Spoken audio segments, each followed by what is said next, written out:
"Can we please get a place to warm ourselves in your house?" Two tiny voices whispered. Marcus Ellington, an American billionaire, had just opened the trunk of his Tesla Cybertruck and froze. Inside were two little girls huddled together in torn, ragged clothes, shivering from the biting snow. Before we dive deeper into this incredible, heartwarming story of an unexpected discovery that will leave you in tears, please hit that subscribe button and turn on notifications so you never miss another emotional reunion story like this one. Trust me, you'll want to see how this unfolds. The night had begun like any other December evening in Boston. Marcus had spent 14 hours in back-to-back board meetings, negotiating a merger that would expand his tech empire into 3 new continents. His mind buzzed with figures, projections, and strategic moves as he guided his Tesla Cybertruck through the snow-laden streets. The vehicle's angular, futuristic silhouette cut through the blizzard like a steel phantom, its headlights piercing the veil of white that had transformed the city into a crystalline maze. He barely noticed the beauty of it, the way the streetlights made the falling snow sparkle like diamonds, or how the cold winter night had emptied the usually bustling downtown into an eerie silence. Marcus's world had shrunk to spreadsheets and profit margins, conference calls and corporate strategy. At 42, he'd built an empire from nothing, clawing his way up from a modest upbringing to become one of the country's most successful entrepreneurs. But success had cost him everything that mattered. His marriage had crumbled 5 years ago. Elizabeth had taken their twin daughters, Emma and Sophie, barely 3 years old at the time, and disappeared into the night after a bitter argument about his priorities. He'd searched for months, hired investigators, spent millions trying to track them down. But Elizabeth had been thorough in her disappearance, leaving no digital footprint, no paper trail. Eventually, the investigators had suggested she possibly left the country. Marcus had never stopped looking, never stopped hoping, but over time, the acute pain had dulled into a constant, manageable ache. He'd thrown himself deeper into his work, building his fortune as if money could fill the void where his family once was. What Marcus didn't know, couldn't have known, was that while he'd been searching internationally, Elizabeth had been struggling right here in Boston, working 3 jobs to keep herself and the girls fed. She'd been too proud, too hurt, too afraid to reach out. And then, 3 months ago, a sudden illness had taken her quickly, leaving Emma and Sophie alone in a city that had grown colder than the snow now falling from the sky. The girls had experienced their own devastating journey. At 8 years old, the homeless twin girls had learned survival skills no child should need to know. After their mother's death, they'd been shuffled briefly into the overwhelmed foster system, but had run away when they were threatened with separation. The bond between them was all they had left, and they refused to let anyone tear them apart. For weeks, the struggling children had navigated the harsh winter city environment, sleeping in abandoned buildings, warming themselves over subway grates, begging for food in town from strangers who mostly looked away. Their clothes, once neat school uniforms, had deteriorated into ragged tatters. The cold winter had been merciless, and tonight's blizzard was the worst they'd encountered. Earlier that evening, as the snow intensified and the temperature plummeted, Emma and Sophie had been wandering the snowy city streets near the financial district, their small bodies wrapped in whatever scraps of cardboard and newspaper they could find. Their lips had turned blue, their fingers numb inside threadbare gloves with holes worn through the fingertips. The fear and hope in their eyes created a heartbreaking contrast. Fear of freezing, hope that someone might help.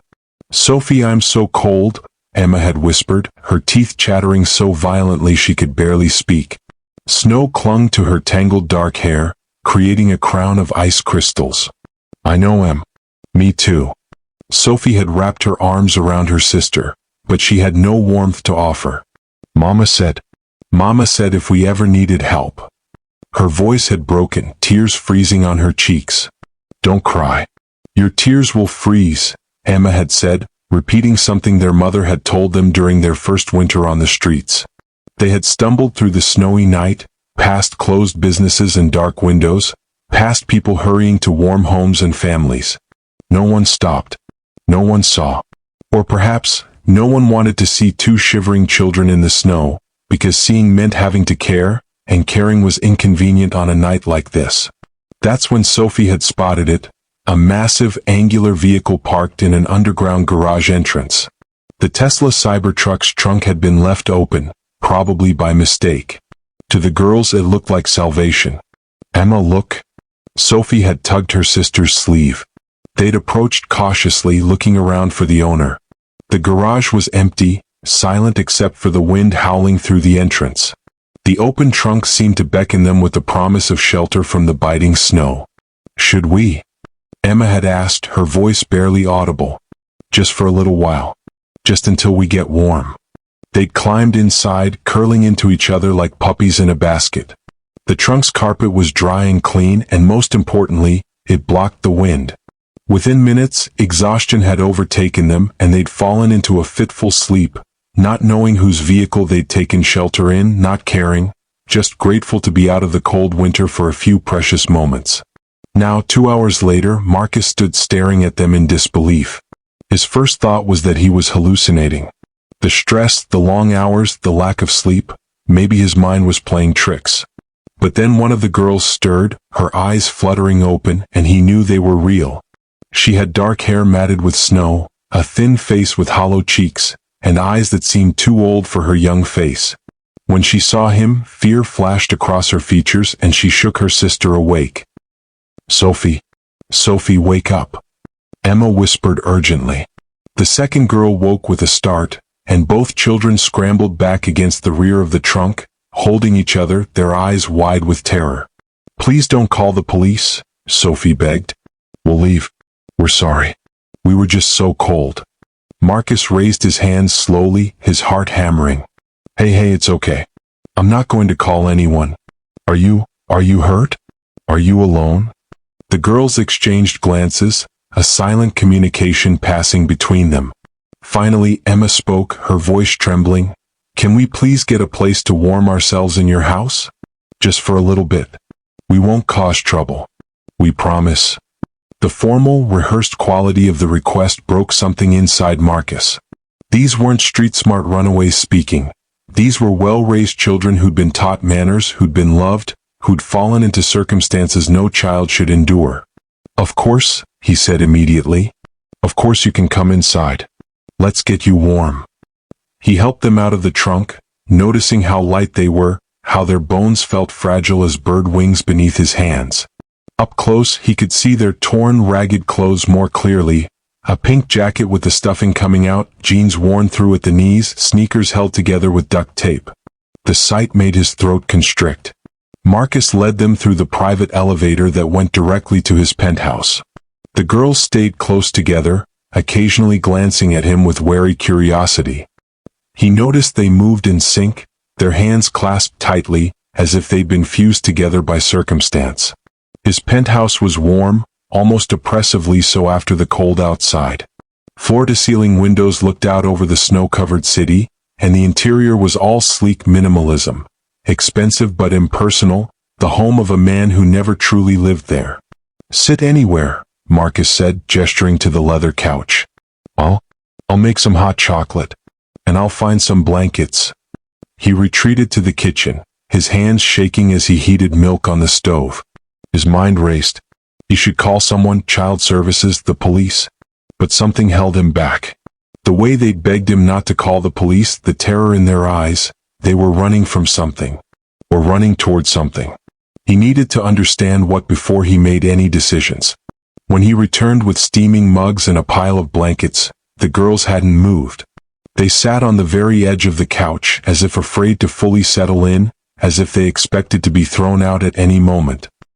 "Here," he said gently, handing them the hot chocolate. "It's safe. I promise." They took the mugs with both hands, the warmth seeming to shock their frozen fingers. They drank slowly, carefully, as if rationing something precious. Marcus wrapped blankets around their shoulders and sat across from them in an armchair. "I'm Marcus," he said. "What are your names?" Another exchanged glance. Then the one with the slightly rounder face spoke. "I'm Sophie. This is my sister, Emma. We're twins." Twins. The word hit him like a physical blow, but he kept his expression neutral. "How old are you?" 8, Emma said quietly. "We turned 8 in September." September. His daughters had been born in September. Marcus's pulse quickened, but he told himself it was coincidence. Lots of twins were born in September. "Where are your parents?" he asked, keeping his voice gentle. The girls' faces crumpled. Sophie's eyes filled with tears. "Mama died," she whispered. 3 months ago. She got sick really fast. One day she was okay, and then—" Emma picked up where her sister left off, as if they were two halves of the same person. "We went to a place after. A building with lots of kids. But they wanted to separate us. Send us to different families. We couldn't let them do that. So you ran away," Marcus finished. They nodded in unison. "And your father?" The question caught in his throat. "Where is he?" Sophie's expression turned complicated, sad, angry, longing, all at once. "Mama said he was important. That he had important work. She said he didn't know how to be a daddy and a businessman at the same time. That she left because she wanted him to be successful, but that she was wrong to take us away." Marcus felt the room tilt. What was your mother's name?" "Elizabeth," Emma said. "Elizabeth Ellington. She kept Daddy's last name even after we left. She said it was our name too, that we should be proud of it. Ellington. His last name. His daughters. His lost girls, sitting right in front of him, having spent months homeless, struggling, shivering in the snow, while he'd been building his empire, thinking they were safe somewhere, thinking Elizabeth had taken them to a better life. The emotional reunion he'd dreamed of for 5 years was happening in the most unexpected, heartbreaking way possible. This life-changing encounter had come not through private investigators or legal channels, but through pure chance, or perhaps fate, on a snowy night when 2 desperate children had chosen his Tesla Cybertruck as shelter. "Your father," Marcus said, his voice thick with emotion he couldn't control. "Tell me about him. What did your mother say?" Sophie tilted her head, studying him with sudden intensity. "She said he had dark hair and blue eyes. That he was tall. That he built computers or something. She wasn't always clear about his work. She said his name was Marcus. Marcus Ellington." The words hung in the air like the snow outside, suspended, inevitable, transforming everything they touched.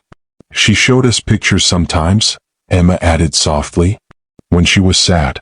She'd cry and show us pictures of a man holding babies. She said those babies were us."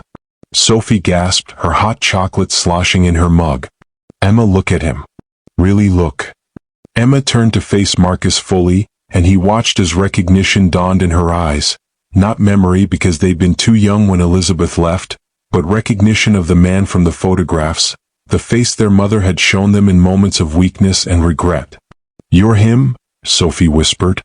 "You're our daddy." Marcus couldn't speak. Tears streamed down his face, 5 years of grief and guilt and longing pouring out in a way he'd never allowed before. He nodded, then found his voice. "Yes, I'm your father. I've been looking for you since the day you left. I never stopped. I didn't know. I didn't know your mother had died. I didn't know you were here in Boston struggling. If I had known." He couldn't finish. He crossed the space between them and dropped to his knees in front of the couch, close but not touching, afraid to overwhelm them, afraid they'd disappear if he moved too quickly. "I'm so sorry," he said, his voice breaking. "I'm sorry I wasn't there. I'm sorry you were cold and hungry and afraid. I'm sorry you had to live on the streets, begging for food in town, wandering around in this harsh winter. I'm sorry for every night you spent shivering, every moment you felt alone. If I could go back and change everything, I would choose differently. I would choose you." Sophie began to cry, and then Emma did too. They launched themselves forward, wrapping their thin arms around Marcus's neck, and he held them carefully as if they were made of spun glass. "We tried to find you," Sophie sobbed into his shoulder. "After Mama died. We tried to remember where you lived, but we were so little when we left. We didn't know how. But you said the name," Emma added, her voice muffled. "Mama said if we ever needed help, to tell someone the name Marcus Ellington, that you were famous and people would help. But everyone we asked just looked at us funny or walked away." Marcus closed his eyes against the fresh wave of pain. They'd been looking for him.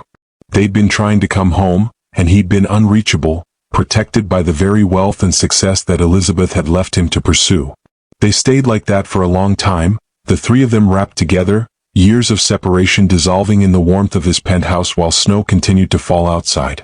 The unexpected discovery had led to this moment of healing, this tear-jerking reunion that Marcus had thought he'd never experience. Finally, he pulled back enough to look at them. "You're home now," he said firmly. "You're safe. You'll never be cold again, never be hungry again, never be afraid again. I promise you." "Really?" Emma asked, her voice so small and hopeful it shattered him. "We can stay. Forever," Marcus said. "This is your home. I'm your father. We're family. Nothing will ever separate us again." Sophie wiped her eyes with the back of her hand. "What about the people from the building? The ones who wanted to separate us?" "I'll handle them," Marcus assured her. "I'll handle everything. Legal, official, permanent. You're my daughters and you're staying with me. They'll have to get through me first and trust me." He managed a watery smile. "I have very good lawyers." That night, after hot showers and warm food, they ate ravenously, though Marcus had to stop them from eating too much too fast. He tucked them into the guest room. He'd offered them separate rooms, but they'd looked horrified at the suggestion, so he pushed the twin beds together and piled them with blankets and pillows. As he turned off the light, Emma called out, "Daddy?" The word stopped him in his tracks. He turned back, his heart full. "Yes, sweetie? Are you going to be here in the morning? You're not going to disappear?" He returned to their bedside and knelt down, taking both their hands. "I'm not going anywhere. When you wake up, I'll be here. I'll be here every morning from now on. That's a promise." "What about your important work?" Sophie asked. "Mama said it was the most important thing to you." Marcus shook his head firmly. "Your mother was wrong about that. She thought she was doing the right thing by leaving, giving me space to build my company. But she was wrong, and I was wrong for making her feel that way. You two are the most important thing. Everything else, all of it, means nothing compared to you." He kissed their foreheads, breathing in the scent of his shampoo and their clean hair, marveling at the miracle of having them back. "Sleep now. You're safe."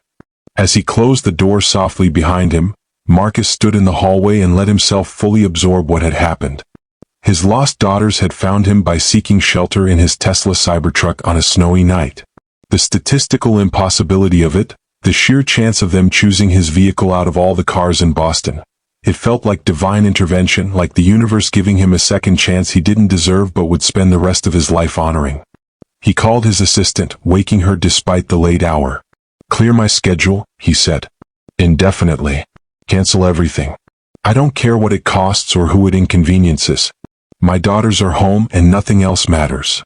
Over the following weeks, Marcus worked tirelessly to make their reunion official. He fought through red tape and bureaucracy, hired the best family lawyers in the country, and proved beyond doubt that Emma and Sophie were his biological children and that he was fit to care for them. The system that had failed to protect them now bent to his will and resources, expediting processes that usually took months. But more importantly, he worked on becoming the father they deserved. He learned their favorite foods, their fears, their dreams. He discovered that Emma loved art and Sophie loved science. He enrolled them in a private school with a counselor who specialized in trauma, and he made sure they continued therapy to process everything they'd experienced. He converted his home office into a playroom filled with books and art supplies and science kits. He cut his work hours drastically, delegating to trusted executives, finally understanding that no amount of money or success could replace the feeling of Sophie's hand in his during a scary movie, or Emma's laughter when he made silly faces at breakfast. The girls slowly blossomed. The hollow look left their eyes. Color returned to their cheeks. They gained weight, grew taller, began to smile more readily. The bond between them remained unbreakable, forged in survival, but it softened now that they felt safe. 6 months after that snowy night, on a warm June evening, Marcus sat on the penthouse balcony with his daughters. They were doing homework while he reviewed a single contract. He tried to limit work to 1 hour per evening. "Dad," Emma said, looking up from her sketchbook. "Yes, honey? Do you remember the night we met? In your truck?" He smiled. "Every detail. It's burned in my memory forever." Sophie put down her science textbook. "We were so scared. We thought you might be mean or that you'd make us leave." "I was terrified too," Marcus admitted. "Terrified I'd say the wrong thing, that you'd run away, that I'd lose you again before I even got you back." "But you didn't," Emma said. "You kept us." Even though we were dirty and smelly and had nothing. Marcus reached out and pulled them both close. You had everything that mattered. You had each other, and you had my blood in your veins, and you had the courage to survive impossible circumstances. You were always my daughters. That night just brought us back together. It was the best worst night of my life, Sophie said thoughtfully. Does that make sense? Perfect sense, Marcus replied. The best because I found you. The worst because of what you'd gone through to get to that moment. They sat in comfortable silence, watching the sunset paint the sky in shades of orange and pink. The snow was long gone, replaced by summer warmth, but Marcus would never forget that cold winter night, the unexpected discovery that had changed all their lives. He thought about Elizabeth sometimes with forgiveness rather than anger now. She'd made mistakes, he'd made mistakes, but she'd raised two incredible daughters in impossible circumstances. She taught them to be strong, to stay together, to remember where they came from. In her own way, she'd led them back to him. Dad, Sophie asked, what are you thinking about? Second chances, he said. How rare they are, and how grateful I am that we got one. Emma leaned her head against his shoulder. Me too. This heartwarming story of family reunion had transformed not just their lives, but Marcus's understanding of what truly mattered. His empire still existed, his company still thrived, but they were no longer his purpose. The two girls beside him, once homeless twin girls shivering in the snow, now thriving and loved, they were his purpose, his redemption, his second chance. And every night, before he went to sleep, Marcus walked past their room and listened to them breathe, steady and peaceful and safe. He'd never again take for granted the sound of his children sleeping under his roof, never again prioritize anything above their well-being, never again let a day pass without telling them they were loved. The viral story of the billionaire who found his lost daughters in the trunk of his Tesla Cybertruck had made headlines for weeks, but Marcus didn't care about the publicity. He cared that other missing children might be found because people were paying attention. He cared that awareness of homeless children increased. He started a foundation in Elizabeth's name to help struggling children and reunite families, ensuring that no child would have to spend another winter wandering snowy city streets, seeking shelter, hoping for a miracle. Because miracles do happen. Sometimes they come during a blizzard. Sometimes they come when you least expect them. Sometimes they come in the form of two small voices whispering, "Can we please get a place to warm ourselves in your house?" And sometimes, if you're incredibly lucky, those voices belong to the family you thought you'd lost forever, leading to a life-changing encounter that transforms tragedy into hope, and brings love full circle on a cold winter night that turns into the warmest homecoming of all.